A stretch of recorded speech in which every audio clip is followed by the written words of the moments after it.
Like I said, we're just mentioning Joshua a minute ago. Let's actually go to Joshua, who was a prophet. Let's read Joshua 5:13 through 15. This is right after the Passover, by the way. It's interesting. This is actually just a few days. So this is actually in the midst of unleavened bread. Oh, wow. Yeah, That's cool. So check this out. It could even be first fruits for all I know, but it's at least during the unleavened bread. It says, and it came to pass, when Joshua was by Jericho, that he lifted up his eyes and looked, and behold, there stood a man over against him with his sword drawn in his hand. And Joshua went unto him and said unto him, Are you for us or for our adversaries? And he said, No, but as captain of the army of Yahshua am I now come. And Joshua fell on his face to the earth and did worship, and said unto him, What says my master unto his servant? And the captain of Yahweh's army said unto Joshua, Loose your shoe from off your foot, for the place where you're standing is holy. And Joshua did so. There's so much to talk about in this passage. So first of all, it says there stood a man. So he had the appearance of a man, right? And so Joshua asked, Are you for us? And he said, No, but I am come as the captain of the lead. Basically, I am come as the leader of Yahweh's army. So let's pause for a second. If that was Yah himself, wouldn't he just say, Hey, I'm Yahweh, right?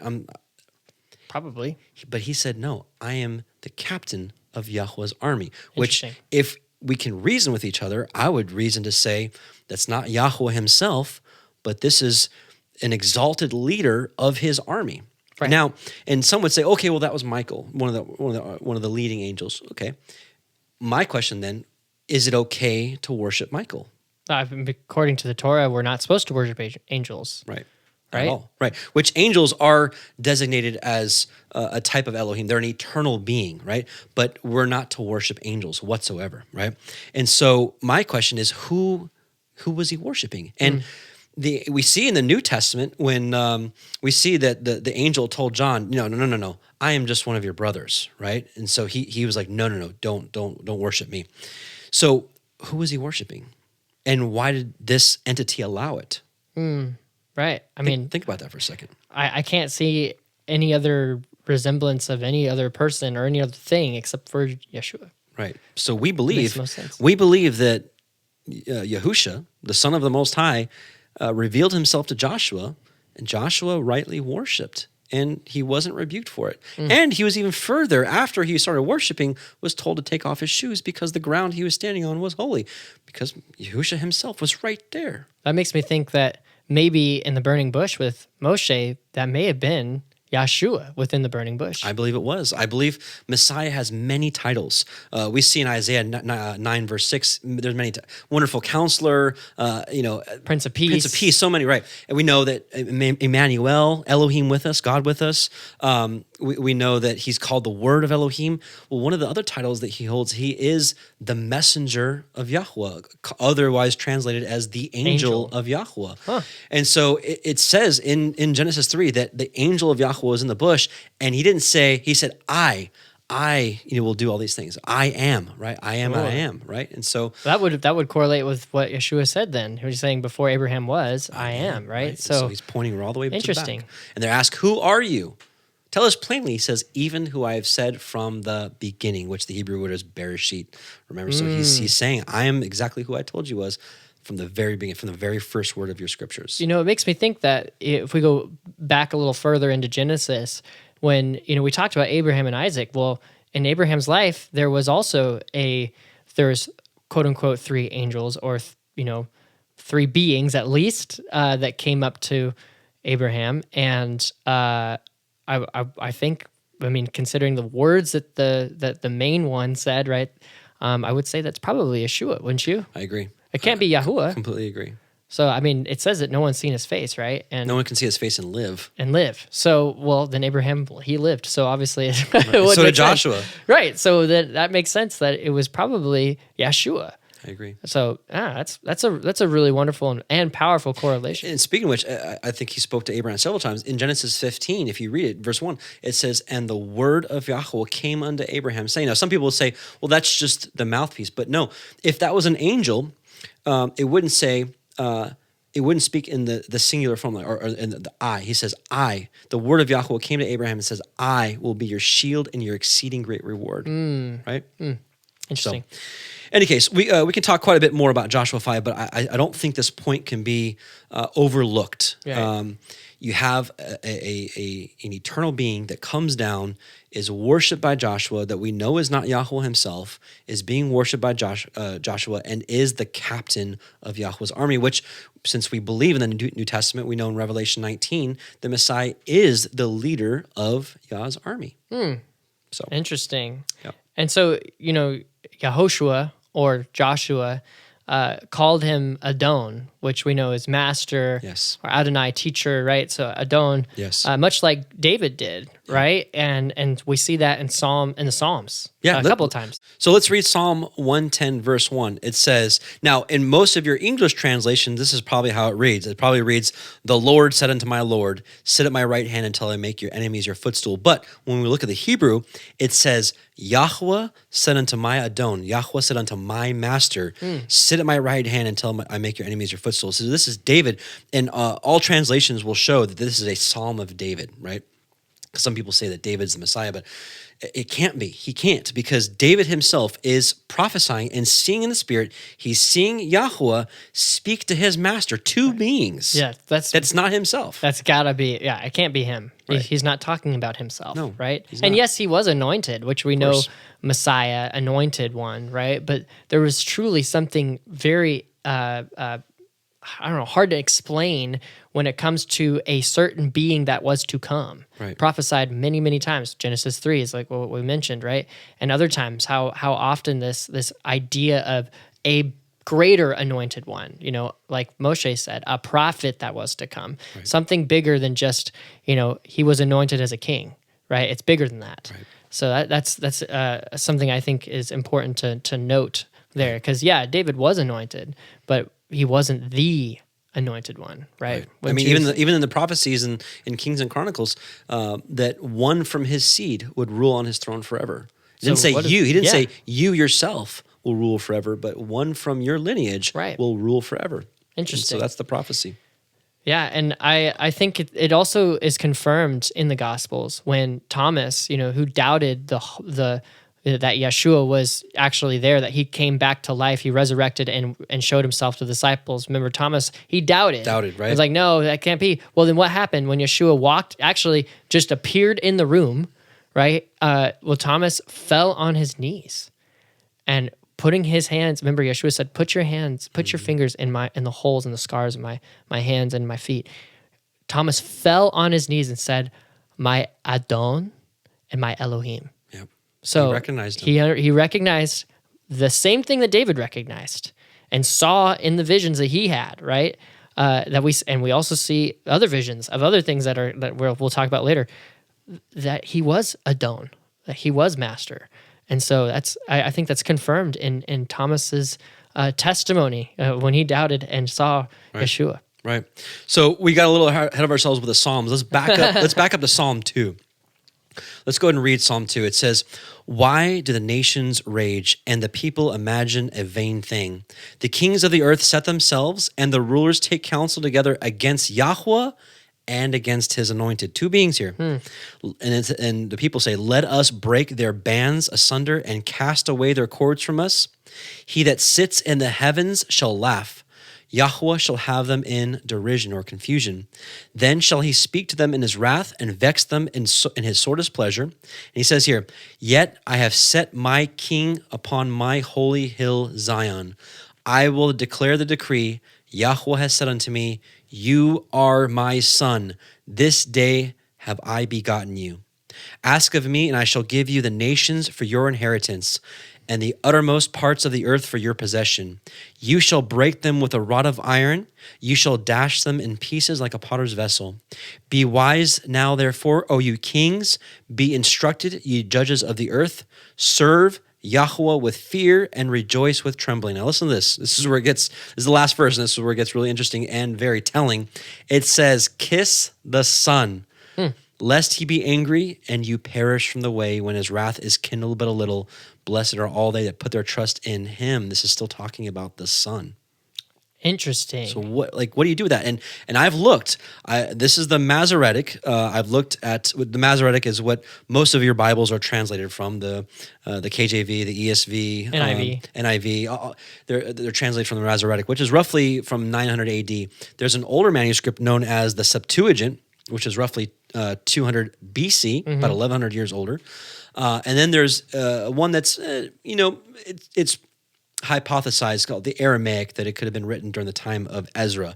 That's not concrete. Either way, looking at all three translations, they say the same Wow. thing. And you can't just deny that. No. So, in the earlier part of it, you were talking about, his anointed, right? And it almost kind of makes you think, well, is he talking about just David? Because David's the one writing this, right? But then when it goes into the details of the son and that we're to put our trust in him, that can't be David. And also the son, like I've heard the argument that it could be Israel. Right. That doesn't work in context you can't here. trust. I don't understand that. You can't. Yeah. How do you put your trust in Israel? In Israel, right? Which we'll get to later in Isaiah 53. People would postulate that Israel saves itself because Israel is. We'll get to that in a bit. All right, okay. But yeah, it just doesn't make sense in context for this to be Israel. He says, "I have set my king," right? Not kings. So, because we know you said earlier that we're supposed to be kings and priests, but he didn't say, "I have set my kings and priests upon." I have set my king, and then he says, "You are my son. This day I've begotten you," and that's how we know also Messiah is the only begotten son of Elohim. All of us are adopted sons and daughters, but there's one that came solely from Elohim. From him. Right? Interesting. So let's take a look at Psalm 45. We're looking at Psalm 45, 6 through 7. And it reads, "Your throne, O Elohim, is forever and ever. A scepter of righteousness is the scepter of your kingdom. You have loved righteousness and hated wickedness. Therefore Elohim, your Elohim, has anointed you with the oil of joy above your fellows." So here, once again, we see two beings. He's saying, therefore Elohim, your Elohim. So the greater, which we know we're not ashamed to say, Messiah himself said, the Father is greater than I. Right. How that dynamic works exactly, the rank and structure and hierarchy, okay. But he himself says the Father is greater. So he says, therefore Elohim, your Elohim. So obviously greater in power has anointed you with the oil of joy above your fellows. And I know, I don't remember if we touched on Psalm 110. Did we touch on Psalm 110? Mm-hmm. But, just the fact that he's not talking about just not talking about David's anointed, but another higher in rank. Correct. And so that's another one that goes further to show us that there's something bigger here. Right. And in Matthew 22, so speaking of, I'm glad you went back to Psalm 110. I forgot to get to this when we were at it, because that Psalm 110 was, Yahshua said unto my master, sit on my right hand. So Messiah, he gets challenged, and here we'll listen in. So Matthew 22, 41 through 46, it says, "Now, while the Pharisees were gathered together, Yahshua asked them a question. 'What do you think about the Messiah? Whose son is he?' And they said to him, 'The son of David.' And he said to them, 'Then how does David in the Spirit call him master, saying, Yahshua said to my master, sit at my right hand until I put your enemies beneath your feet. If David then calls him master, how is he his son?' No one was able to answer him a word, nor did anyone dare from that day on ask him another question." So he left them speechless, because it was like a mic drop moment. Yeah, really that was. definitely is a mic drop moment. Yeah. Let's take a look at Proverbs 30, verse 4. Okay, so let's take a look at Proverbs 30, verse 4. It says, "Who has ascended up to heaven, or descended? Who has gathered the wind in his fists? Who has bound the waters in a garment? Who has established all the ends of the earth? What is his name, and what is his son's name, if you can tell?"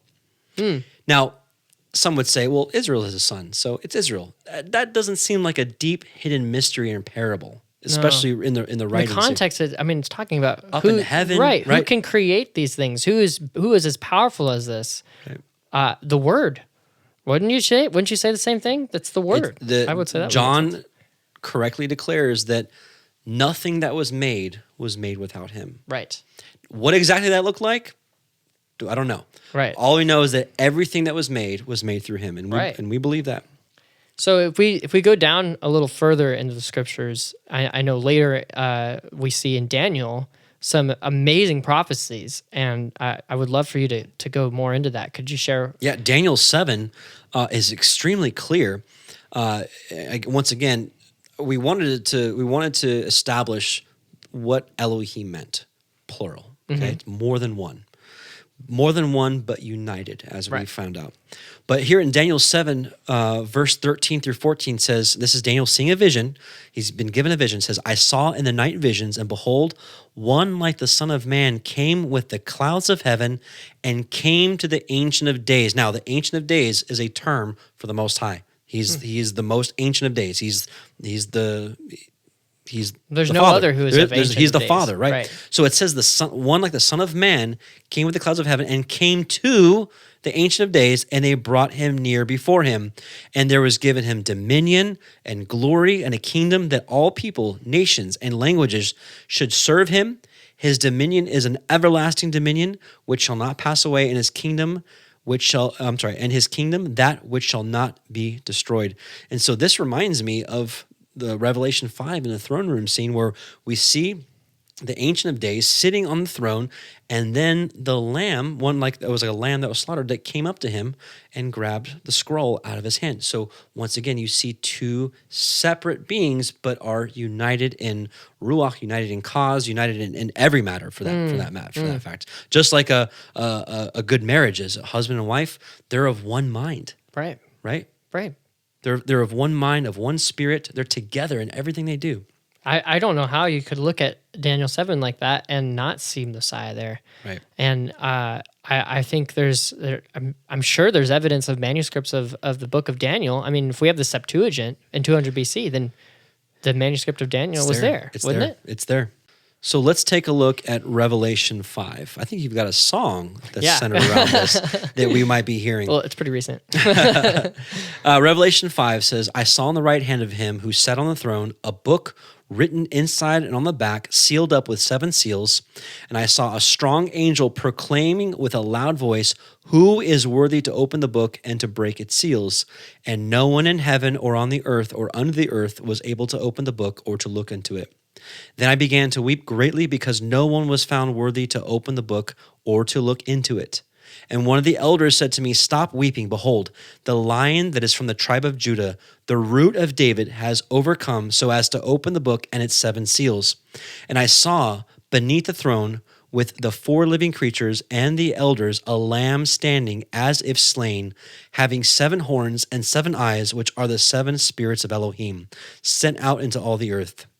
And he came and took the book out of the right hand of him who sat on the throne. So this is the Lamb. This is the Lamb coming and taking the book out of him who sat on the throne. So you see 2 beings there.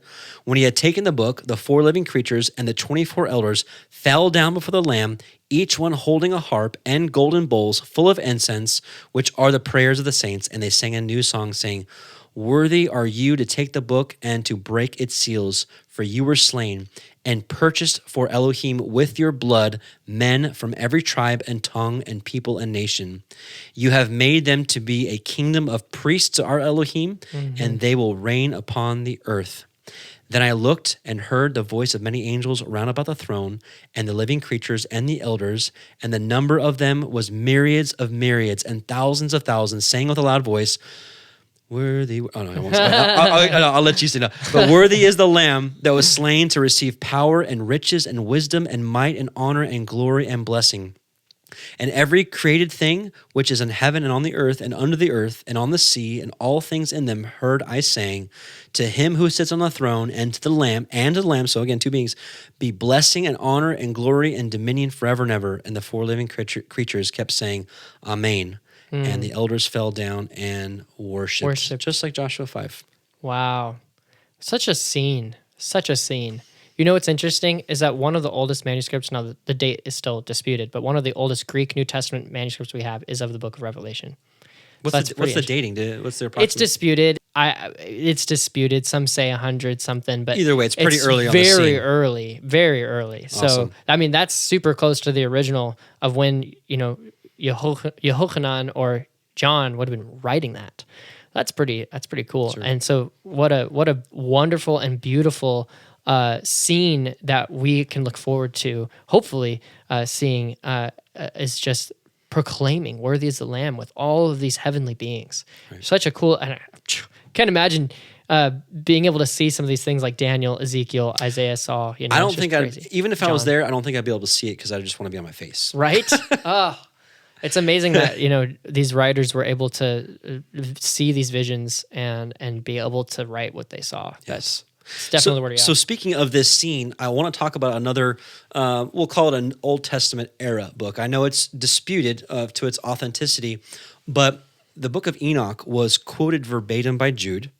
It was taught by Messiah, and also alluded to by Peter in 2 Peter. And we talked about these angels that had been bound in chains because they disobeyed Yah. Well, the only place that we get that is from the book of Enoch. So if Enoch was good enough for Messiah to teach from, for Jude to quote, and for Peter to teach from, it's good enough for me to test and to look into. Right. And in testing it, I have found this book to be true. I know, again, highly disputed among scholars, but the book of Enoch shows us the Father and the Son from the beginning. So again, if people are like, where's the Messiah in the Old Testament? Where's Messiah before the New Testament came around? Let's take a look. Enoch 46, starting at verse 1, it says, this is Enoch. He's given a vision of heaven, and he goes through heaven, through hell, through everything. He's being shown everything. And there I saw one who had a head of days, Ancient of Days, right? And his head was white like wool. And with him was another being whose countenance had the appearance of a man. Remember, like in Daniel, we saw one like unto a son of man. Anyways, with him was another being whose countenance had the appearance of a man, and his face was full of graciousness, like one of the holy angels. And I asked the angel who went with me and showed me all the hidden things concerning that Son of Man, same term as Daniel 7, who he was and whence he was and why he went with the head of days or Ancient of Days. And he answered and said unto me, this is the Son of Man who has righteousness, with whom dwells righteousness, and who reveals all the treasures of that which is hidden. Because Yahweh Sebaot has chosen him, and whose lot has preeminence before Yahweh Sebaot. That's, if you're not familiar with that term, that's commonly translated as the Lord of hosts, in uprightness forever. And this Son of Man, whom you have seen, shall raise up the kings and the mighty from their seats and the strong from their thrones, and shall loosen the reins of the strong and break the teeth of the sinners.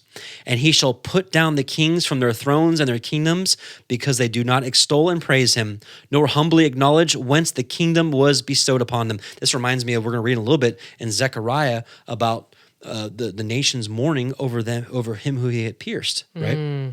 Anyways, there's a little more there, but I want to jump to Enoch 48. So just 2 chapters later, Enoch 48, we get a little more details as well. Again, this is Enoch being shown heaven. Enoch 48:1, and in that place I saw the fountain of righteousness, which was inexhaustible.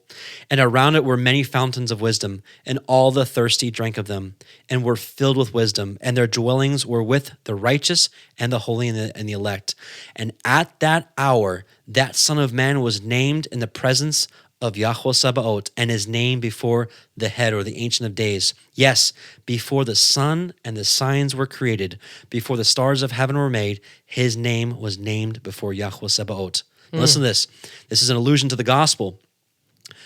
He shall be a staff to the righteous, whereon to stay themselves and not fall. Remember, he's like, all you weary who are... come to me. Come to me and rest, right? And he shall be a light to the nations, and a hope of those who are troubled of heart. All who dwell on earth shall fall down and worship before him, like Joshua did, and will praise and bless and celebrate with song Yahweh Sabaoth. And for this reason has he been chosen and hidden before him. Yah chose to hide him before the creation of the world and forevermore. And that's what we're talking about.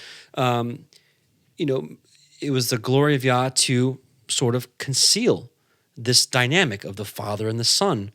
But it's the honor of kings to search it out. And he's given this to us through his writings. And some of these are extra biblical writings, so that he's given us this wisdom and understanding.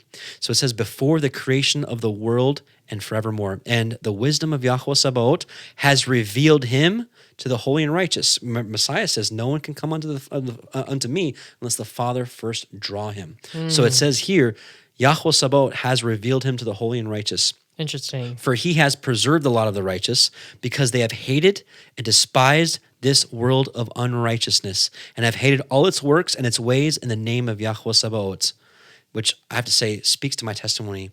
We'll talk about it a little later, but it wasn't until learning how wicked and evil this world was that I started waking up and hating it. And I'm like, well, if evil exists, then good truly has to exist. And I found it in his word. It says, for in his name they are saved.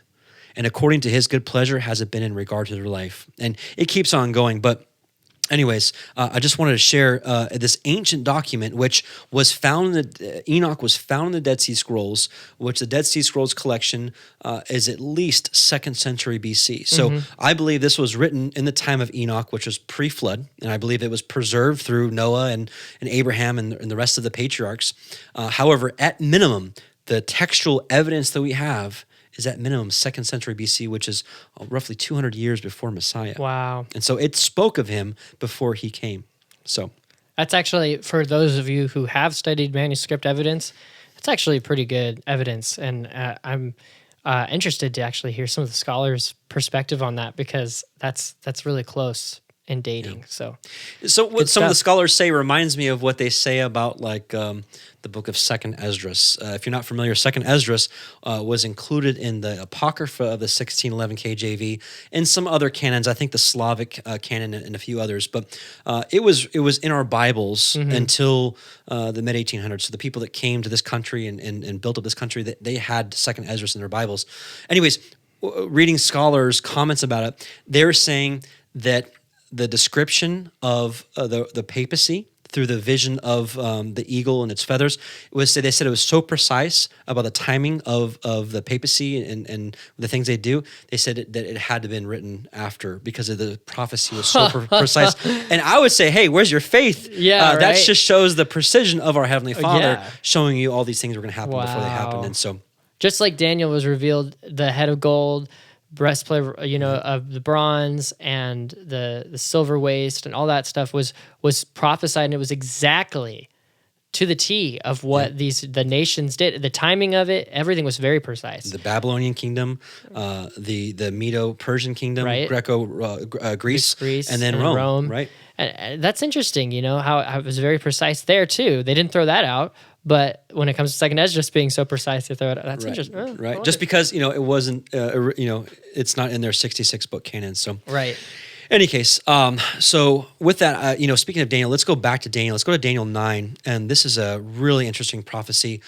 This is a prophecy that I really would love to spend an hour just talking about this, but as we mentioned from the beginning, we're going to be just kind of lightly touching on a lot of these subjects, giving you the references and links or articles or videos to search this further out for yourself. But let's read Daniel 9, 24 through 27. It says, 70 weeks are determined upon your people and upon your holy city. So this is talking about people of Israel, holy city, Jerusalem, to finish transgression, to make an end of sins, and to make reconciliation for iniquity, which is lawlessness, and to bring in an everlasting righteousness, and to seal up the vision and prophecy, and to anoint the most holy. There's a lot going on right there, which I think we could sit here and break down, and we can prove to you that Messiah accomplished these things. But let's keep moving. Verse 25, know therefore and understand that from the going forth of the commandment to restore and to build Jerusalem unto Messiah the Prince. So here he is. You're like, where's Messiah in the Old Testament?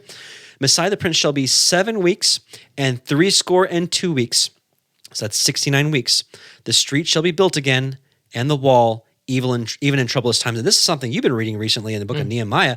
Building, we know that they were building in troublous times. Right? They had the tool in one hand, and what did they have on the other? The weapon, right? They were building, and they had a weapon on them at all times. Right. And they had enemies coming against them left and right, trying to attack them. So that's interesting. So there's obviously debate, as there has been. There's always different interpretations, but it says here 69 weeks from the commandment to restore and build Jerusalem unto Messiah the Prince, there shall be 7 weeks and 62 weeks. So 62 is 62, and then 7. So 62 plus 7 is 69.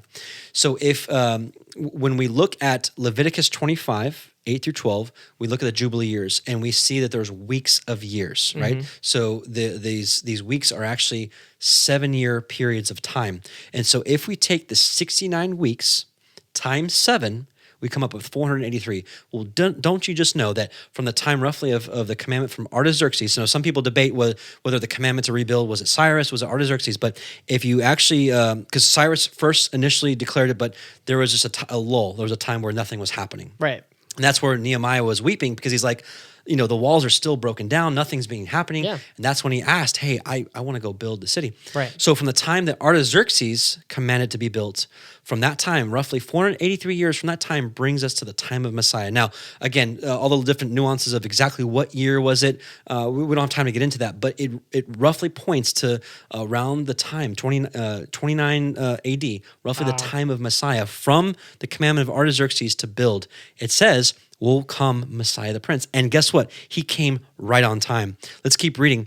26, it says, and after 62 weeks shall Messiah be cut off. You look at that word, that means to be killed, right? There's another word for killing, but it means to literally be cut off. But not for himself, and we'll learn more about that in Isaiah 53. And the people of the prince that shall come shall destroy the city and the sanctuary, and the end thereof shall be with a flood, and unto the end of the war, desolations are determined. So basically, he's saying that when he comes, he's going to be killed, but not because of himself, not for anything. Right? He's as we know, he was killed for the people as a sacrifice. And then it says the sanctuary in the city is going to be destroyed, 70 AD, and that's exactly what happened. Yeah, right? he was the chief cornerstone that the builders rejected. Right? I'm pretty sure it's a psalm, but the chief cornerstone that the builders rejected. Yeah. And later we see that's Peter uses that to show everyone this is Yahshua, that he is the chief cornerstone. Right. So that's wow. I'm just thinking of so many correlations there, right, just within this passage of Daniel 9. There is, and it keeps on going in verse 27. And he shall confirm the covenant with many. The word confirm there is actually to strengthen, to reaffirm, and that's what Messiah came to do. I think the testimony and the actual teachings of Messiah have been distorted through the Roman Catholic Church, the papacy, and even through Protestantism. He actually didn't come to do away with the law. Matter of fact, to paraphrase, he says, think not that I am come to destroy the law or the prophets. I am not come to destroy, but to fulfill, right? In other translations, I have not come to abolish the law, but to fulfill it. And the Greek word there is pleru, which is to preach fully, bring to the fullest, right, magnify. To which be the goal. Right, which is in Isaiah, he was prophesied that he would come and magnify the law and make it honorable, make it more honorable, right? And so, interesting. So it says, and he shall confirm or make great or establish the covenant with many for 1 week. And in the midst of the week, he shall cause the sacrifice and oblation to cease, which I believe is, it says in the midst of a week, which would be a year, he was cut off in the middle of it, which I know there's debate whether his ministry was 1 year or 3.5 years.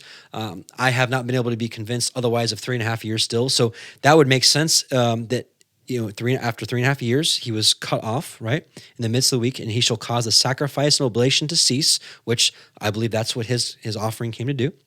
And for the overspreading of abominations, he shall make it desolate.